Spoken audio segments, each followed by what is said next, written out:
भरी भुवन रहा उछाह, राम विवाह भा सब ही कहा।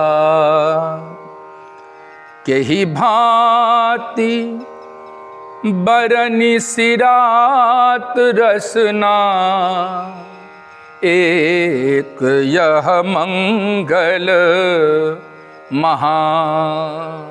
तीनों लोकों में जय जयकार की ध्वनि व्याप्त है, तीनों लोकों में उत्साह है और सबने कहा कि श्री रामचंद्र जी का विवाह हो गया। केहि भांति बरनि सिरात रसना, एक यह मंगल महा। भला एक जिह्वा इतने बड़े विशाल मंगलमय कार्य का वर्णन कैसे करे। तब जनक पाई वशिष्ठ आयसु, ब्याह काज समारिकै। मांडवी श्रुति कीरति उर्मिला, कुंवर लई हकारिकै। कुसकेतु कन्या प्रथम जो, गुणशील सुख शोभामयी। सब रीति प्रीति समेत करि सो, ब्याह नृप भरतहि दई। और जिस प्रकार से राम जी का विवाह हुआ है, अन्य भाइयों का विवाह भी वैसे ही हुआ है। कैसे? राजा जनक के छोटे भाई कुशध्वज की कन्याएं हैं, उन कन्याओं के साथ किनका किनका विवाह हुआ है? कुशकेतु कन्या प्रथम जो, गुणशील सुख शोभामयी। अर्थात लक्ष्मण जी, भगवान श्री राम, भरत जी, शत्रुघ्न, इन चारों भाइयों के विवाह हुए हैं। उर्मिला जी के साथ लक्ष्मण जी का, और कहते हैं कि श्रुतकीर्ति जी का विवाह जो है वो शत्रुघ्न जी के साथ, और मांडवी जी का विवाह भरत जी के साथ हुआ है। जानकी लघु भगिनी सकल, सुंदर शिरोमणि जानिकै। सो तनय दीनी ब्याह लख नहीं, सकल विधि सन्मानिकै। जेहि नाम श्रुति कीरति सुलोचनी, सुमुखी सब गुण आगरी।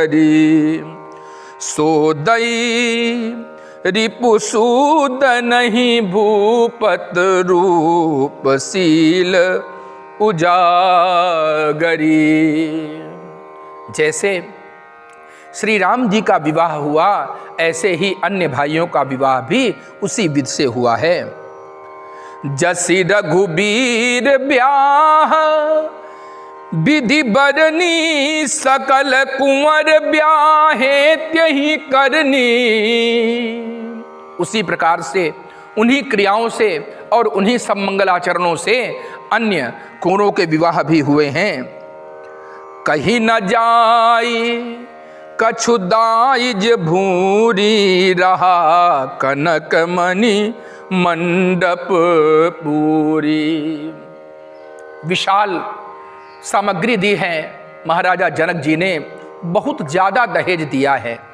यद्यपि आज यह प्रथा कुप्रथा में बदल गई।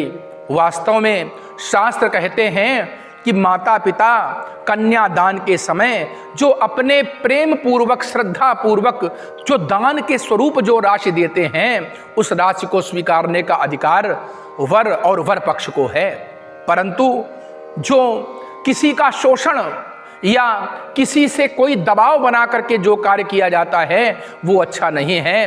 शास्त्र कहते हैं कि कन्यादान में सामग्री का परिपूर्ण उल्लेख है, आप दिल खोल करके उनके साथ दान करिए। कंबल बसन विचित्र पटोरे, भांति भांति बहु मोल न थोरे। गजरथ तुरग दास अरुदासी, धेनु अलंकृत काम दुहासी। बहुत सारी वस्तुओं का दान किया है। अनेकों प्रकार के वस्त्र हैं, रेशमी वस्त्र हैं, अनेकों गायें हैं तथा अनेकों प्रकार की ऐसी सुंदर वस्तुएं जो कि अत्यधिक शोभा बढ़ा रही हैं। वस्तु अनेक करिय किमि लेखा। प्रकांड विद्वान आचार्य तुलसी कह रहे हैं कि वस्तुएं बहुत हैं, उनका लेखन कैसे किया जाए, कौन कह सकता है? वही जान सकता है जिसने उस समय उन वस्तुओं को देखा है। लोकपाल अवलोक सिंहाने, उस संपत्ति को देख करके लोकपाल भी लज्जित हो जाएं। दीन जाचकनि जो जहि भावा, और उस समय ब्राह्मणों को बहुत सारे जो नाऊ, बारी, भाट, बर इत्यादि इत्यादि सबको बहुत कुछ दिया गया है, और जो भिक्षाटन करने वाले हैं उनको भी मुंह मांगी वस्तु दी गई है। हमारा कर्तव्य है कि हम अपने सामर्थ्य के अनुसार सबकी सहायता करते रहें और दान देते रहें। तीन जाचकन जो जही भावा, उबरा सो जनवासे ही आवा। तब कर जोर जनक मृदुमानी, बोले सब बरात सन्मानी। इतना ज़्यादा सम्मान किया गया है, इतना द्रव्य दिया गया है कि सभी भगवान को आशीर्वाद प्रदान कर रहे हैं। सन्मानी सकल बरात आदर, दान विनय बढ़ाई के। प्रमुदित महामुनि वृंद पूजे, पूजी प्रेम लड़ाई के। सुर नाई देव मनाई, सब सन कहत कर संपुट लिए। सुर साधु चाहत भाव सिंधु, कितोस जल अंजलि दिए। अरे हमने आपको क्या दिया? वास्तव में सज्जन पुरुष तो भाव के भूखे होते हैं, भला समुद्र को एक अंजलि जल देकर के कोई कैसे संतुष्ट कर सकता है? कर जोरी जनक बहोरी, बंधु समेत कोसल राय सो। बोले मनोहर बयन सानि, स्नेहशील सुभाय सो। संबंध राजन रावरे, हम बड़े अब सब विधि भये। एहि राज साज समेत सेवक, जानिबे बिनु गथ लये। आज आपसे सुंदर संबंध जुड़ गया तो हम हर प्रकार से बड़ाई के पात्र हो गए। इस मिथिला को, मिथिला वासियों को आप अपना ही जानिएगा, हम सब आपके दास हैं। ए दारिका परचारिका करी, पाल भी करुणा नहीं। ये जो मेरी पुत्रियां हैं, इनको अपनी सेविका समझ करके अपना आश्रय दीजिएगा और अपना प्रेम इनमें न्यौछावर करिएगा।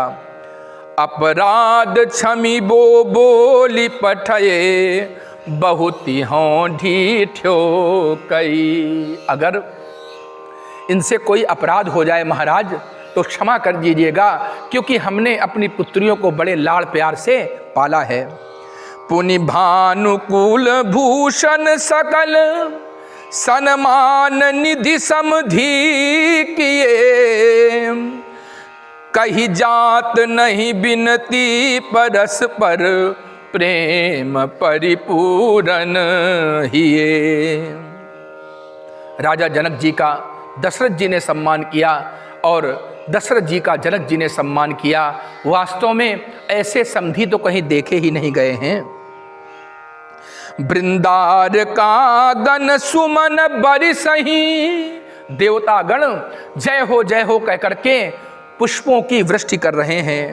राउ जनवा से ही चले, और दशरथ जी अब जनवासे की ओर चल पड़े।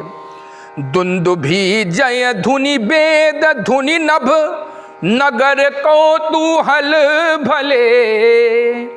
मिथिला में सहनाइयाँ बज रही हैं, देवलोक में नगाड़े बज रहे हैं। ऐसा आश्चर्य है मानो उसको देख करके ब्रह्मा इत्यादि भी लज्जित हो जाएं। तब सखी मंगल गान करत मुनीस आयसु, पाई कै दूल्हा दुलहिन सहित सुंदरी, चली कोहबर ल्याई कै। पुनि पुनि राम चितवसिय, सकुचत मन सकुचैना, हरत मनोहर मीन छवि, प्रेम पिया से नैन। भगवान श्री रामचंद्र जी का मंगल विवाह जो संपूर्ण संसार का मंगल करने वाला है, आचार्य तुलसी तथा अन्यान्य पुराणों में ऐसा लिखा है कि जो श्री राम जी के इन विवाह चरितों का गान करता है उसके जीवन में कभी अमंगल नहीं होता, उसके जीवन में हमेशा मंगल कृत्य होते रहते हैं। पीत पुनीत मनोहर धोती, हरित बाल रवि दामिनी ज्योति, कल किंकनी कटि सूत्र मनोहर, बाहु विशाल विभूषण सुंदर। भगवान का स्वरूप, इनका वेश इतना सुंदर है जिसको देख करके, जिसको सुन करके और जिसको समझ करके सब संसारिक जनों को मोक्ष प्राप्त हो जाता है, उनको फिर कुछ पाने की कामना नहीं रह जाती। यम लब्ध्वा चापरम लाभम मन्यते नाधिकम ततः, फिर उसको कुछ और पाना शेष नहीं रह जाता। पीत जनेऊ महाछवि देई, भगवान यज्ञोपवीत भी धारण करते हैं। यज्ञोपवीत जो लोग धारण करते हैं उनके जीवन में ब्रह्म तेज रहता है तथा उनका मुख हमेशा प्रकाशित रहता है। इसलिए द्विजाति को चाहिए कि वे सब यज्ञोपवीत को धारण करें और धारण करके गायत्री का जप करें। भगवान का विवाह के समय पीला जनेऊ है जो कि अत्यंत शोभा दे रहा है। कर मुद्रिका और हाथ की जो अंगूठी है वो तो मानो हृदय को ही चुराए ले रही है। सोहत ब्याह साज सब साजे उर आयत, उर भूषण राजे, पियर उपरना काखा सोती, दुहुआ चरनी लगे मणि मोती। नयन कमल कल कुंडल काना, बदन सकल सौंदर्य निधाना। सुंदर भ्रकुटी मनोहर नासा, भाल तिलक रुचिरता निवासा। सोहत मोर मनोहर माथे, मंगलमय मुक्ता मणिका थे। भगवान श्री राम जी का स्वरूप इतना सुंदर है कि उसको देख करके कामदेव भी लजा जाए। बोलिए सियावर रामचंद्र की जय।